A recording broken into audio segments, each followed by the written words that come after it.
Hello student, कैसे हैं आप सब। एक बार पुनः शिव कोचिंग क्लासेस पर स्वागत। उम्मीद करता हूं आप सब अच्छे होंगे, मस्त होंगे, बेहतर होंगे, आपकी पढ़ाई भी बेहतर चल रही होगी। क्लास 12 फिजिक्स एनसीईआरटी में चैप्टर 4 में आज हम पुनः एक महत्वपूर्ण प्रश्न के साथ यहां पर हाजिर हो चुके हैं। और ये क्वेश्चन ऐसा है जिसे आप शॉर्टकट में सोचेंगे तो कंप्लीट नहीं कर पाएंगे, थोड़ा सा आपको समय देना पड़ेगा, क्योंकि ये क्वेश्चन थोड़ा सा आपको लॉजिक भरा क्वेश्चन है और लॉजिक लगाकर सॉल्व करना होगा। जैसे हमारा क्वेश्चन यहाँ पर देख सकते हैं, एक सीधे लंबे धारावाही चालक के कारण चुंबकीय क्षेत्र की तीव्रता, यानी एक चालक तार है और उससे कुछ दूरी पर एक बिंदु है। बोला है एक सीधे धारावाही चालक के कारण, मतलब एक सीधा धारावाही चालक तार है और उससे कुछ दूरी पर एक बिंदु P है, जिस पर हमें क्या निकालना है, चुंबकीय क्षेत्र की तीव्रता या चुंबकीय क्षेत्र की गणना। ठीक है, क्लियर है। चलिए शुरू करें। इसके पहले मैंने कई बार बोला है, मेरे बच्चे यदि पहली बार आए हैं तो आप चैनल को सब्सक्राइब कर लें, बेल आइकन प्रेस कर लें। नोट्स लेना है तो ये मेरा पर्सनल नंबर, इस पर आप कांटेक्ट कर सकते हैं। तो सबसे पहले क्वेश्चन क्या बोला, इसको समझिए। एक सीधे लंबे धारावाही चालक तार के कारण, तो आप लोग एक सीधा लंबा धारावाही चालक तार ले लो। लो भाई साहब, एक हमने सीधा लंबा धारावाही चालक तार ले लिया। अब देखो जरा, इससे कुछ दूरी, जैसे यहां पर एक मध्य बिंदु हम ले लेते हैं O, इससे कुछ दूरी पर जैसे मैंने A दूरी पर एक बिंदु ले लिया P, जिस पर हमें चुंबकीय क्षेत्र निकालनी है। ठीक, अब थोड़ा सा समझने की कोशिश करेंगे। जब कभी भी आप एक अनंत लंबाई के चालक तार के कारण तीव्रता निकाल रहे हो या गोली कवच के कारण, तो पहले हम क्या करेंगे, एक छोटे से पृष्ठ के कारण निकालेंगे। क्योंकि बायो-सेवर्ट का नियम क्या कहता है, बायो-सेवर्ट का नियम क्या कहता है कि यदि हमारे पास एक चालक तार है और इससे r दूरी पर एक बिंदु P है, r दूरी पर एक बिंदु P है, समझ रहे हो, तो यहां पर एक अल्पांश की कल्पना की गई, तब इसका तीव्रता आया μ0/4 पाई आइडियल साइन थीटा बटा आर स्क्वायर। यानी बायो-सेवर्ट के नियम के आधार पर ही हम किसी चालक तार के कारण तीव्रता निकाल सकते हैं। तो भाई बायो-सेवर्ट ने ही बता दिया था, हमें एक अल्पांश की कल्पना करनी पड़ेगी। अल्पांश के बाद हम, जैसे हम भाई तो पता था, यदि कहोगे कि सर ये बताइए कि ये इसको हमने क्यों लिया भाई साहब, ये तो हमें बायो-सेवर्ट ने ही बता दिया। तो बायो-सेवर्ट ने बताया अल्पांश के कारण, उसी को आगे बढ़ाते हुए लेक्चर 1 में हमने बताया आर्स्टेड का प्रयोग भैया, इसके बाद एम्पियर के तैरने का नियम, सबसे पहले विद्युत चुंबकीय क्षेत्र या प्रभाव की खोज आर्स्टेड ने दे दी, एम्पियर के तैरने का नियम आया, फिर आपका स्क्रू का नियम आया, फ्लेमिंग के दाएं हाथ का नियम, दाएं हाथ का नियम, ये सारे नियम उनकी दिशाओं को बता दी। बायो-सेवर्ट दो वैज्ञानिक थे, तो दोनों ने किसी भी चालक तार से यदि हम धारा प्रवाहित करें, उस चालक तार से कुछ दूरी पर एक बिंदु P है, उस पर हमें कितना तीव्रता निकाल दिया, लेकिन अल्पांश के लिए निकाला। अब हमें एक लंबे चालक तार के कारण निकालना है, तो हम यहाँ पर एक लंबा चालक तार ले लिया भाई साहब, कोई दिक्कत। तो अल्पांश की कल्पना तो करनी पड़ेगी, एक अल्पांश की कल्पना हमें करनी पड़ेगी। हम ले लेते हैं इधर x, जिधर भी लेना हो आप लोग x y ले लो, ऊपर y ले लेते हैं, नीचे x, जैसा भी आपको लेना हो तो ले सकते हो x y। ठीक, चलो अब हमने क्या कहा कि एक अल्पांश तो कल्पना करना ही पड़ेगा। तो मान के चलते हैं इससे कुछ दूरी पर एक अल्पांश AB है। ठीक है, एक अल्पांश कैसा है, ऐसा AB एक क्या है, अल्पांश है जिसकी लंबाई स्मॉल dl है। अल्पांश की लंबाई क्या होती है भाई साहब, dl ही होती है ना। ठीक है, अल्पांश की लंबाई कितनी है, dl होती है। तो यहां से यहां तक की लंबाई हम ले लेते हैं dl लंबाई, और इसके बीच की दूरी x मान लेते हैं। कितना, x, यानी O से x दूरी पर एक अल्पांश AB है। अब इस अल्पांश के कारण तीव्रता निकालना पड़ेगा, तो यहां से हम क्या करेंगे, ऐसा खींच देते हैं, इसको भी मिला देते हैं, और यदि इससे एक लंब डाल देते हैं, लंब, तो यहां पर एक बिंदु C ले लेते हैं। A से दूरी यदि हम कह दे तो मान लो R ले लेते हैं। और भाई साहब यदि मैं एक छोटा सा कोण बनाऊं, यहाँ पे जो कोण बन रहा है वो थीटा बना दूं। ठीक है, जरूरत पड़ेगा इधर मैं एक अल्प कोण बना दूंगा, यहाँ भी एक छोटा सा कोण बना सकता हूं। आपकी इच्छा है, आप अपने अनुसार बना सकते हो, कोई दिक्कत नहीं है। कोई दिक्कत तो नहीं है, एक अल्पकोण का निर्माण कर सकते हो। जैसे यहां पर मैंने एक अल्पकोण बना दिया डी फाई, ठीक है, ये लो, ये मेरा डायग्राम बन गया। अभी एक चालक तार है और उस पर एक अल्पांश की हमने क्या कर ली, कल्पना कर ली। तो आपने क्या देखा, क्वेश्चन क्या बोला, एक सीधे लंबे धारावाही चालक के कारण चुंबकीय क्षेत्र। तो हमने क्या कहा, एक आपके पास चालक तार है एक्स वाई जिसमें आई धारा प्रवाहित हो रही है, क्योंकि ऑरेस्टेड ने बताया था जब किसी चालक तार पर धारा प्रवाहित करते हैं तो उसके चारों ओर चुंबकीय क्षेत्र उत्पन्न हो जाता है। तो हम चुंबकीय क्षेत्र उत्पन्न करेंगे। अब फिर उससे कुछ दूरी पर हम क्या चुंबकीय क्षेत्र की तीव्रता निकाल रहे हैं बच्चे लोग। तो हम इस पर जब आई धारा प्रवाहित कर रहे हैं तो इसके चारों ओर एक मैग्नेटिक फील्ड तैयार हो रहा है, चुंबकीय क्षेत्र तैयार हो रहा है। और इसी चालक तार से ए दूरी पर एक बिंदु P हमने लिया है जिस पर हमें तीव्रता की गणना करनी है कि वास्तव में इस चालक तार के कारण उस बिंदु पर तीव्रता कितनी हो सकती है। यह बिंदु यहां भी हो सकता है, कुछ और दूरी भी हो सकता है इस चालक तार पे हो जाए, हो सकता है यहां पे हो जाए, हो सकता है नीचे हो जाए। इन सब का भी कंडीशन होगा आगे चलकर। तो फिर देर किस बात की, आगे शुरू करते हैं। तो आपको लिखना है कि भाई हमने क्या कहा, माना एक्स बाई ए क्या है, शुरू करेंगे, पूरा बोर्ड भर जाएगा आज। माना एक्स बाई एक चालक तार है, एक चालक तार है जिसमें कौन सी धारा बहा दिया हमने, जिसमें आई धारा प्रवाहित होती है, जिसमें आई धारा बह रही है, जिसमें आई धारा ऐसे लिख दो प्रवाहित हो रही है ना, आई धारा प्रवाहित हो रही है, ठीक है। माना एक्स वाई एक चालक तार है, ठीक है सर, इसमें आई धारा प्रवाहित हो रही है। इसके मध्य बिंदु ओ से, इसके मध्य बिंदु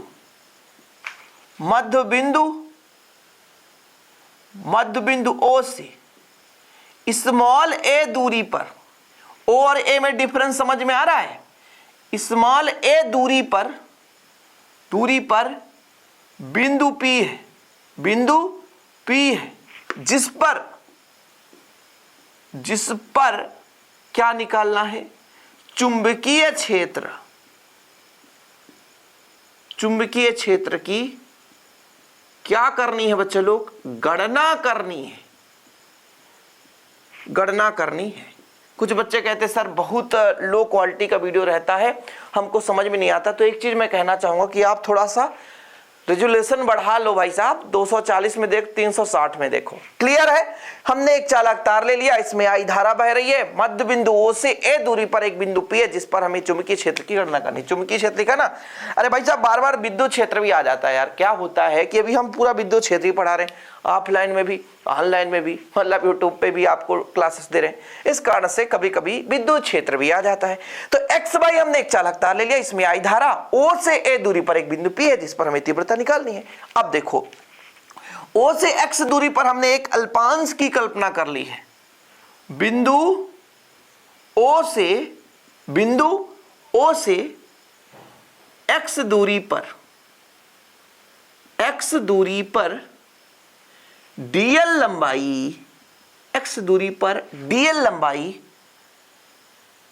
लंबाई की एक अल्पांश की कल्पना करते हैं। एक अल्पांश की कल्पना करते हैं। अल्पांश की हमने कल्पना कर लिया। अल्पांश मतलब अल्प अवयव,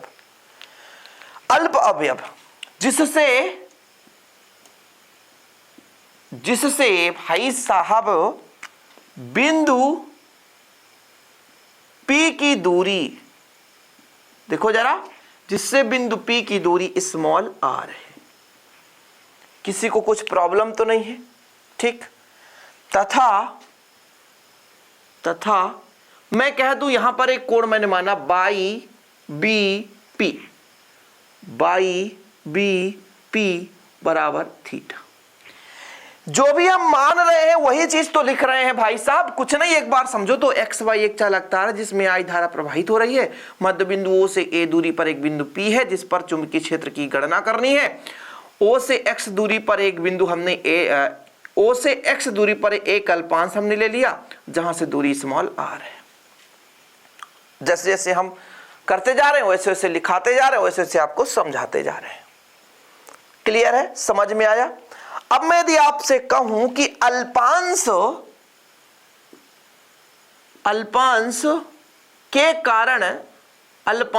कारण बिंदु P पर चुंबकीय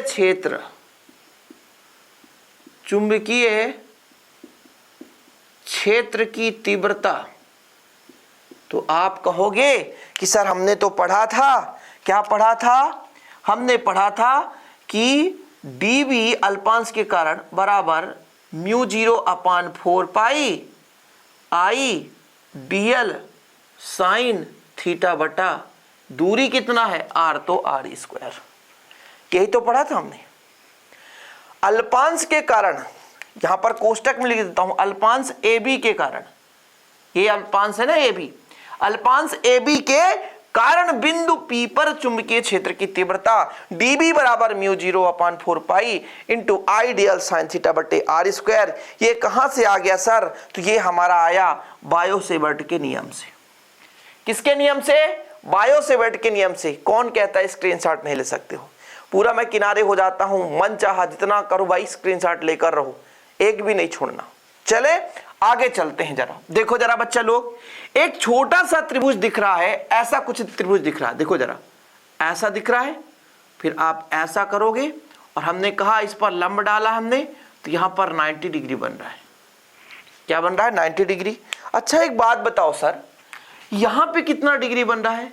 तो चूंकि इधर थीटा है तो इस वाले भाग का 180 माइनस थीटा होगा। ये कैसे आ गया? किसी भी एक सरल रेखा पर किसी भी बिंदु पर बनाया गया कोण 180 है, तो जब इधर थीटा है तो इधर 180 में थीटा को घटा देंगे। फिर से समझ लो एक बार, मैं इस छोटे से त्रिभुज की कल्पना कर रहा हूं, इस छोटे से त्रिभुज को मैंने अलग कर दिया, और मैंने वैसे भी बोला था ए से हमने लंब डाला है सी पर, BP लंब डाला है। क्या किया? लंब डाला है। लिखे नहीं यार, इतना लंबा चौड़ा लिखेंगे तो ऐसे भी कहोगे सर इतना ज्यादा थ्योरी लिखाते हो। इतना लिखने से अच्छा है भाई साहब हम गाइड से पढ़ लें सर, समझ रहे हो? थोड़ा सा पानी पी लें। एक पॉइंट एक कारण बताऊंगा, बिल्कुल चिंता नहीं करना। इस त्रिभुज को मैंने उठा दिया, तो यहां पर मैंने कहा ऊपर थीटा है, जब इधर थीटा है तो यहां पर 180 माइनस थीटा, क्योंकि बच्चा लोग किसी भी सरल रेखा में किसी भी बिंदु पर एक साइड का कोण कितना होता है? 180 से रैखिक कोण कहते हैं, 180 डिग्री होता है। तो टोटल 180 है, तो इधर का थीटा है तो 180 में थीटा घटाएंगे तो यहां का आ जाएगा, तो 180 माइनस थीटा हो जाएगा। अभी हमारा क्या है? 90 डिग्री, और 90 डिग्री के सामने का जो भाग है वो कहलाता है कर्ण। क्या कहलाता है? कर्ण।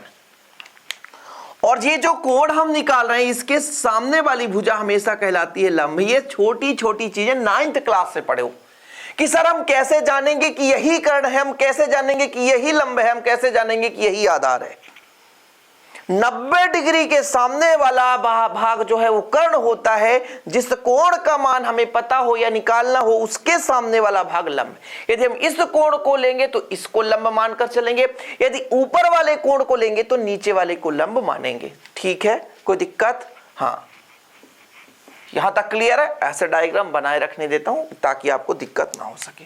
देखो जरा, एक त्रिभुज मैंने लिया भैया, ये ए था, ये बी था और ये सी था। त्रिभुज ए और सी बी में देखना जरा, साइन कोण कितना है यहां पर?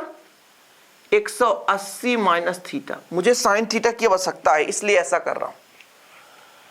अब देखो जरा, साइन थीटा का क्या फार्मूला होता है? लंब बटा कर्ण। तो लंब आपका AC हो गया और कर्ण आपका AB हो गया, तो लंब बटा कर्ण कर दिया आपने। ठीक है सर। अब फिजिक्स में मैंने पहले भी पढ़ाया था 11th क्लास में, अभी नहीं बन रहा तो चतुर्थांश डालो और YouTube पे सर्च कर दो शिव सर, मिल जाएगा। साइन 180 माइनस थीटा द्वितीय चतुर्थांश में, और साइन का कोई बदलाव नहीं। यदि समझ में नहीं आती सीधे तो साइन थीटा कर दो, बस साइन थीटा कर दो, यानी AC बटा AB। यानी यदि हम AC निकालना चाहें तो AB का गुणा हो जाएगा AB साइन थीटा, और बच्चा लोग ये समीकरण हमारा 1 था, इस समीकरण 2 दे दो, समीकरण 2 दे दो। कोई दिक्कत? यहां तक समझ में आया? ये 90 डिग्री था, इधर जब 90 तो इधर भी 90, कोई रोक टोक नहीं सकता, कोई रोक टोक नहीं सकता। यहां तक क्लियर है? अब आपसे मैं कह दूं कि ए बी का मान कितना था, तो आप कहोगे डीएल, तो इसको आप ऐसे भी लिख सकते हो कि ए सी बराबर डीएल साइन थीटा। यार भाई कीड़े किनारे हो जाओ, अब इसको समीकरण 2 दे दो, क्योंकि ए बी की लंबाई डीएल है। देखो ना कीड़ा कैसे आ रहा है भाई, बरसात का मौसम चल रहा है, कीड़े तो आएंगे ही। चलो ठीक है, अब देखो जरा, अब त्रिभुज, एक और त्रिभुज दिख रहा है इधर, एसीपी, एसीपी है ना, एसीपी आ रहे हैं भाई साहब। देखो फिर से मैं कह रहा हूं साइन थीटा ही ले रहा हूं, यहां पर फाई मैंने माना है, तो यहां पर मैं फाई ले लेता हूं। ये साइन डी फाई अल्प कोण है ना। अब मैं यदि साइन थीटा का फार्मूला कहूं त्रिकोणमिति में, तो साइन को होता है लंब, तो कोण के सामने वाली भुजा लंब है, तो एसी ही आपका लंब है बटा कर्ण, तो जहां पे 90 डिग्री उसके सामने वाली भाग यानी एपी आपका कर्ण है, एपी आपका कर्ण है। तो एसी बराबर कितना हो गया, एपी साइन डी फाई, और एपी का मान कितना है small r sine d phi. अब चूंकि जो डी फाई का मान अत्यंत कम है, बहुत सूक्ष्म है ना, चूंकि डी फाई का मान अत्यंत कम है, इसलिए हम यहां पर साइन थीटा को हटाकर एसी बराबर लिख सकते हैं आर डी फाई, और इसको आप समीकरण 3 दे दो। और चूंकि डी फाई का मान अत्यंत कम है या छोटा है, इसलिए हमने इसकी उपेक्षा कर दी, साइन को हटाकर सीधा डी फाई कर दिया, अत्यंत छोटा होने के कारण। एक एक वैल्यू समझ में आएगा बच्चा लोग, एक एक पॉइंट समझ में आएगा, बस डायग्राम यदि आपको समझ में आ रहा है तो फिर ये सारे वैल्यू आपको समझ में आ रहे होंगे। एक एक पॉइंट मैं समझा रहा हूं, चलते जाने दो भाई साहब, लिखते जाओ, करते जाओ। समीकरण 3 तक तो आसानी से समझ गए होंगे, अब हमको क्लीन करना पड़ेगा, कहीं ना कहीं तो क्लीन करना ही पड़ेगा। थोड़ा बहुत और लिख दो सर, समीकरण 2 और 3 से, 2 और 3 से, यहां भी एसी यहां भी एसी, दोनों बराबर हो गए बाबू। देखो जरा, यहां भी एसी यहां भी एसी, दोनों एसी है, दोनों एसी है ना, कोई दिक्कत तो नहीं। तो आपका हो जाएगा डीएल साइन थीटा बराबर, यहां पर कितना हो जाएगा आर डी फाई, यानी डीएल साइन थीटा का मान हम आर डी फाई लिख सकते हैं, डीएल साइन थीटा का मान आर डी फाई लिख सकते हैं। यहां पे समझ रहे हो, फिर से समझो, यहां पर डीएल साइन थीटा का मान आर डी फाई लिख सकते हैं, डीएल साइन थीटा का मान आर डी फाई। अभी केवल आप अल्पांश के लिए निकाल रहे हो, ध्यान रखना, ये अल्पांश ए बी है, इसके कारण निकालो, छोटे से अवयव के लिए निकाल रहे हो, अभी हमें बड़े से अवयव के लिए निकालने के लिए हमको और थोड़ा सा डायग्राम बनाना पड़ेगा, लेकिन उम्मीद करता हूं यहां तक तो क्लियर हो गया होगा। समय दे रहा हूं यार, स्क्रीनशॉट ले लो, समय लगेगा, लेकिन उम्मीद करता हूं कि आज इसको यदि कर लोगे ना तो फिर आप जिंदगी में नहीं भूलोगे। तो मैंने कहा, क्या कहा सर, मैंने ये कहा कि ये जो 4 में डीएल साइन थीटा है उसको मैं समीकरण 1 में रख दूं, तो समीकरण 1 में रख दूं तो क्या होगा, देखो जरा, समीकरण उसे मत दो क्योंकि बहुत ज्यादा समीकरण आने वाला है, तो समीकरण मत दो। समीकरण 1 में मान रखने पर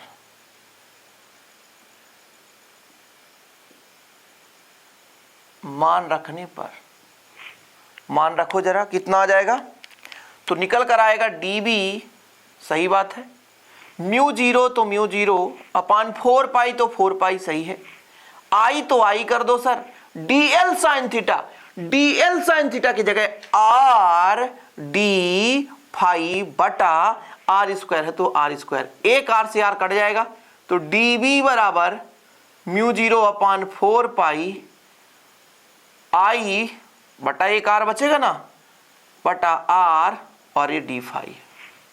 इसको आप दे सकते हो समीकरण 4। ठीक है, 3 तक हो गया था और ये समीकरण 4 हो गया। आई बटा आर। अब देखो जरा, ये आर वगैरह भी दिख रहा है, एक छोटा सा त्रिभुज और बन रहा है, एक त्रिभुज और लेते हैं नीचे वाला, ओ ए पी। कौन सा? ओ ए पी।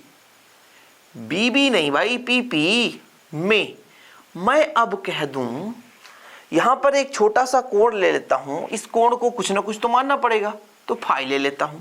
मैं यदि इसमें कह दूं कास फाई, तो कास का सूत्र क्यों है? कास क्यों ले रहे हैं भाई साहब? क्योंकि मुझे इस कोण के सामने वाली भुजा को लंब माननी पड़ेगी और मुझे एक्स लेना नहीं है, मुझे इस बिंदु को देखना है भाई साहब। ओ से आर ए दूरी पर है, तो मध्य बिंदु से निकाल रहे हैं, इसलिए हमें इस दूरी को फंसाना है। तो होता है आधार बटा कर्ण, मतलब ओ पी बटा कर्ण हो जाएगा ओ ए, मतलब कास फाई बराबर ओ पी का मान कितना बच्चा? ए बटा कितना है? आर। देखो जरा, कोई दिक्कत नहीं है, नीचे का तो मिटाना पड़ेगा। देखो कुछ नहीं करना, आप एक गुणा में इधर आएगा तो भाग में हो जाएगा, तो 1 बटा आर बचेगा ना। ये कास फाई तो कास फाई रहने दो, जो ए है वो नीचे चला जाएगा। अब इसको उठाओ, 1 बटे आर के जगह 1 बटे आर यहां पे दिख रहा होगा जरा, 1 बटे आर ये आई है, इसको हटाना नहीं है, इसको हटाना नहीं है, इसको हटाना नहीं है भाई साहब। समीकरण 4 से डीबी बराबर म्यू 0/4 पाई है, तो इसमें कोई छेड़खानी नहीं। आई है तो आई रहने दो, बस 1 बटे आर के जगह लिख दो कास फाई बटा ए और डी फाई, और इसको आप दे दो समीकरण 4 से आगे 5। समीकरण 4 से आगे 5, ये आ गया हमारा अल्पांश के कारण। अल्पांश के कारण क्या आया? ठीक है, अल्पांश ए बी के कारण, अल्पांश ए बी के कारण चुंबकीय क्षेत्र की तीव्रता। और क्वेश्चन में क्या है? क्वेश्चन में बोला एक लंबे धारावाही चालक तार के कारण। तो ये अल्पांश के कारण एक छोटे से अल्प अवयव के कारण अभी आया है, अभी तो पूरे चालक तार को हमको निकालना है। तो फिर देर किस बात की, संपूर्ण चालक तार को निकालना है, मतलब इसकी लिमिट यहां से और इसकी लिमिट यहां से। नीचे वाले को फाई 1 और ऊपर वाले को फाई 2 कर दिया हमने, मतलब यहां टोटल कोण भाई डी फाई फाई ले ही रहे थे, तो अब नीचे वाले को कोण पी से जो यहां आ रहा है रेखा, इसके ओ वाले ओ पी से, और ये आपका एक्स से मिलाने वाले रेखा के बीच का कोण है फाई 1, ऊपर वाला फाई 2। लेकिन ध्यान रखियो एक दूसरे के विपरीत है, इसलिए माइनस लेकर चलना पड़ेगा, चाहे आप नीचे वाले को लो चाहे ऊपर वाले। वैसे भी ऊपर वाले हमेशा धनी होते हैं, नीचे वाले ही ऋणी होते हैं, अपन ऊपर वाले को प्लस मानकर चलेंगे, नीचे वाले को धनी मानकर चलेंगे। तो यहां तक स्क्रीनशॉट ले लिए होंगे और लिख भी लिए होंगे, इधर तो मिटा ही देते हैं भाई साहब। अब हम करेंगे क्या? संपूर्ण चालक तार के कारण, किसके कारण? संपूर्ण चालक तार के कारण, संपूर्ण चालक तार ए बी के कारण, ए बी के कारण कहां पर? बिंदु पी पर। क्या निकालना बच्चा लोग? चुंबकीय क्षेत्र, चुंबकीय क्षेत्र की तीव्रता। ओके, एक अल्पांश के लिए हमने डीबी माना था और सभी के लिए हम मानेंगे बी। कहां से कहां तक? -φ1 से φ2 तक। माइनस क्यों लगा दिया सर? विपरीत है ना, पहले बता दी भाई साहब, विपरीत है। चाहे ऊपर वाले को लेते चाहे नीचे वाले को, तो एक को तो माइनस लेना पड़ेगा, लेकिन ऊपर वाले हमेशा धनी होते हैं, इसे याद रखियो। हमारे पास अल्प के लिए इतना था और संपूर्ण के लिए निकालना है, तो अल्प का ही समाकलन करना पड़ेगा, यानी म्यू 0/4 पाई आई बटा आर कास फाई और डी फाई। कास फाई है भाई, फाई ओ मेरे आई कहां से जाई, समझ रहे हो मेरे भाई। चलो बच्चा लोग, दीदी जी, नन्हे मुन्ने मेरे भाई बहन, जो भी कांस्टेंट है उसे बाहर ले लो। म्यू 0/4 पाई आई बटा आर समाकलन -φ1 से φ2 cos फाई का समाकलन करना है और समाकलन का चिन्ह डी फाई हो गया। cos फाई का समाकलन बताओ तो sin फाई, ये बचपन से पढ़ते आ रहे हो। तो म्यू 0/4 पाई आई बटा तो आई बटा आर और भाई cos फाई का sin फाई, भाई cos फाई का sin फाई समाकलन हो मेरे आई -φ1 से φ2 तक। अब कहोगे सर डी फाई कहां चला गया?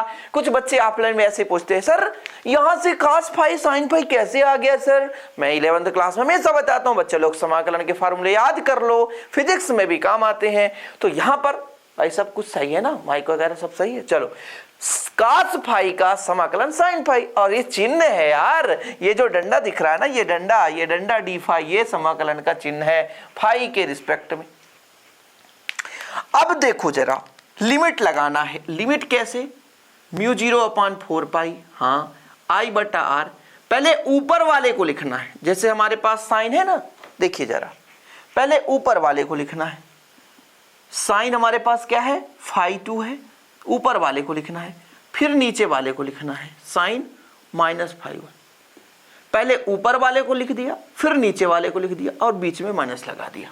भाई अधिक वाले में से कम वाले को घटाते हैं, ये डिफरेंस है, लिमिट का रूल्स है। अब देखो जरा, जो मैथ वाले हैं वो तो पढ़े ही होंगे, और जो नहीं पढ़े हैं बायो वाले हैं, तो म्यू 0/4 पाई आई बटा आर साइन φ2 और माइनस माइनस देता है तो प्लस हो जाता है साइन φ1।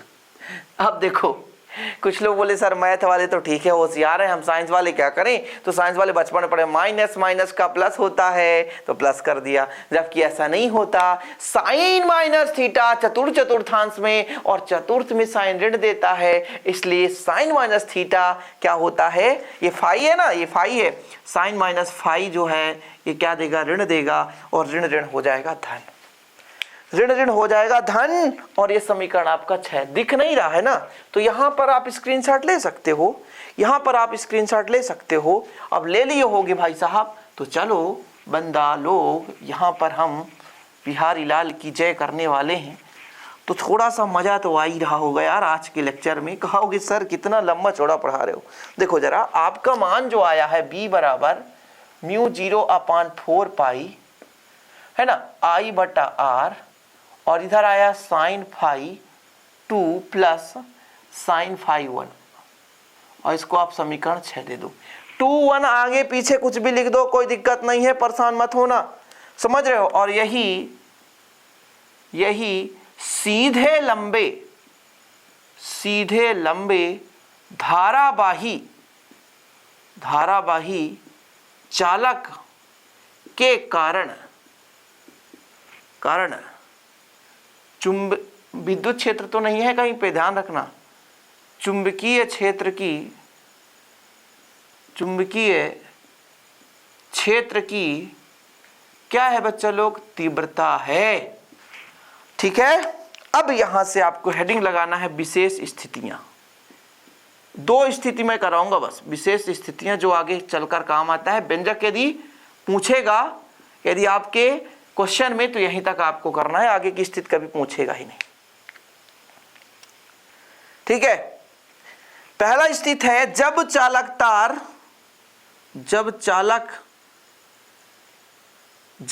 चालक की लंबाई असीमित हो। क्या हो? असीमित हो, अर्थात बिंदु P चालक के अत्यंत समीप हो, चालक के अत्यंत समीप हो, चालक के अत्यंत समीप हो तो φ1 का मान भी आपका π/2 आएगा, व φ2 का मान भी π/2 आएगा। ये कहां से आ गया सर? इसी में दिक्कत है। बोल रखा है इस चालक तार की लंबाई अत्यंत कर रहे हैं, तो लगभग जब बहुत ज्यादा लंबा हो जाएगा तो P जो है इसके नजदीक आ जाएगा। अब जब लंबा आ जाएगा तो लाइन खींचेंगे, तो ऐसा खींचेंगे, ऐसा लाइन आ जाएगा, भाई पता नहीं कहां जा रहा है। तो यहाँ पर कितने डिग्री बन रहा है? 90 डिग्री। नीचे भी ऐसा खींच रहे हैं लगभग 90 डिग्री। मतलब एक चालक तार हो गया ऐसा और पी इसके इस चालक तार के साथ अनंत लंबाई असीमित है उसके सापेक्ष बिंदु पी, तब इसको मिलाएंगे ऐसा, तो भाई लगभग 90 डिग्री हो जाएगा। समझ में आया? फिर से समझो, इस चालक तार की लंबाई अत्यंत लंबी हो जाए तो अत्यंत लंबी होने के कारण ये जो पी है अत्यंत नजदीक कहला जाएगा। अत्यंत नजदीक जब उसको मिलाएंगे तो लगभग कितना डिग्री हो जाएगा? 90 डिग्री हो जाएगा। तो समीकरण 6 से डी फाई बराबर कितना है? देखो जरा, डी फाई नहीं है, चुंबकीय क्षेत्र बी है, तो कितना है? म्यू 0/4 पाई, ठीक है सर, आई बटा आर, ठीक है, साइन 1 का मान भी π/2 और 2 का मान भी π/2 दोनों का है। अब आपसे पूछा जाए कि साइन 90 का मान कितना होता है, तो साइन 90 का मान होता है 1। कितना होता है? 1। तो यहां भी 1, यहां भी 1, तो आएगा 2, तो 2i/r। ओ माय गॉड, सही आ रहा है, कहीं पे गड़बड़ लग रहा है क्या?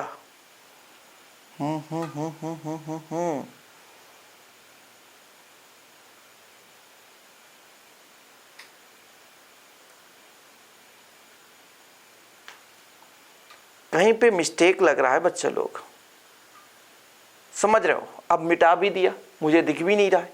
और ये गड़बड़ ये है कि हर जगह मैंने जहां पे cos phi/a लिया था वहां पे r लिख दिया, यहां पे मैंने r लिख दिया, यहां पे मैंने r लिख दिया, यहां पे मैंने r लिख दिया, यहां पे मैंने r लिख दिया। हर जगह बस a कर दो यार, a क्या कर दो? a कर दो, a कर दो, बस वही तो मैं सोच रहा था। एक छोटी सी मिस्टेक मुझे यहां तक पहुंचा दी। कोई बात नहीं यार, सुधार लोगे आप लोग, बहुत सिंपल है। हर जगह बच्चा लोग क्या करना है? आपको ए करना है। क्योंकि मैंने बताया था ना, अभी इसके पहले मैंने बताया था भाई साहब, 1/r बराबर cos phi/a, मैंने ये निकाला था, जरा ध्यान देना। इतनी मेहनत बेकार हो जाएगी यार, इसको मैं फिर से लिख के मेटूंगा और समझाऊंगा। इतना तो कर सकते हो, आर के जगह ए कर दो। सॉरी, ये लो भाई, कान पकड़ ले। क्या सर, आप भी गलती कर बैठते हो। मेरा कंसंट्रेट रहता आपको समझा सकूं। अभी यहां पर कोई नहीं बैठा है, रात को 11:25 होंगी लगभग, 11:32 मेरा फोकस कहां? केवल कैमरे को। एक टीचर क्या करता है, कैमरे को स्टूडेंट मानता है, और मैं वही कर रहा हूं। कैमरे को क्या मानता है? स्टूडेंट। पूरा फोकस रहता है कैमरे में, तभी तो आप मुझे देख पाते हो कि हाँ सर, कहीं और तो नहीं देख रहे हैं, आप ही को देख रहे हैं। तो थोड़ा सा मिस्टेक हुआ, cos phi/a के जगह 1/r, तो a के जगह r लिख दिया। कोई बात नहीं, हर जगह आप कॉम्प्रोमाइज कर लो, यही आंसर आ गया। कोई दिक्कत है नहीं, कोई दिक्कत नहीं है, कोई दिक्कत नहीं, ठीक है। इसको यदि आप काटोगे भी 2 से 2 तो कितना आएगा? म्यू 0/2 से 2 कट जाए तो कितना हो जाएगा? 2πa और i बच जाएगा। ऐसा म्यू i/2πa, म्यू i/2πa। कोई दिक्कत तो नहीं ना? चलें आगे, दूसरा कंडीशन भी लगा देते हैं।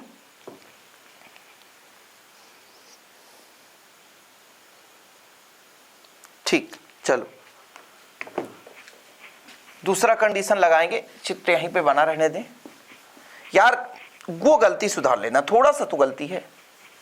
वैसे पढ़ाते समय कुछ बच्चे की सोचे होंगे, सर यहाँ पर आपने ये कहा और मान ऐसा रख दिया, कहीं ना कहीं तो सर ध्यान देंगे। चलो देखो जरा, अब देखो दूसरा कंडीशन ये है, चालक तार की